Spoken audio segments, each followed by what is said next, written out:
Projet européen lancé par Interreg Europe du Nord-Ouest début 2019 et se terminera en juillet 2022 qui a pour but d'augmenter l'usage des énergies renouvelables sur des maisons équipées de panneaux photovoltaïques et non raccordées au gaz. Un système de stockage hybride via des batteries et des accumulateurs sera développé et déployé dans 100 maisons chauffées actuellement à l'électrique, autour de 6 sites pilotes situés au Royaume-Uni, en Irlande et en France, avec pour objectif d'éviter le rejet de 215 tonnes par an de CO2.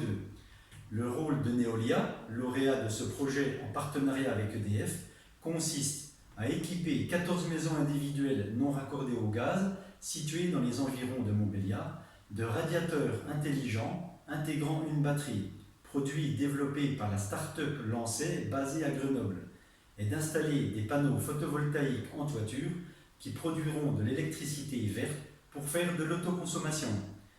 Les batteries se rechargeront en journée pour stocker cette production, pour ensuite être restituées selon la demande du client, le surplus étant directement réinjecté dans son installation électrique, lui permettant de faire des économies assez conséquentes de l'ordre de 20 à 30%.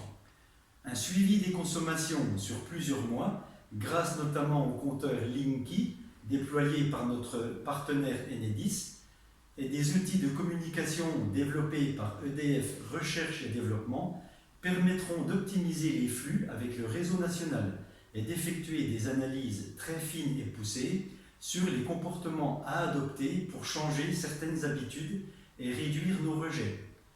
L'originalité réside dans le fait que ce projet est une première en Franche-Comté pour un bailleur social du groupe Action Logement.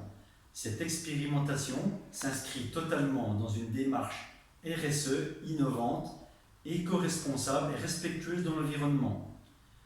Elle pourra ainsi être déployée sur nos territoires ainsi que sur ceux d'autres filiales du groupe Action Logement.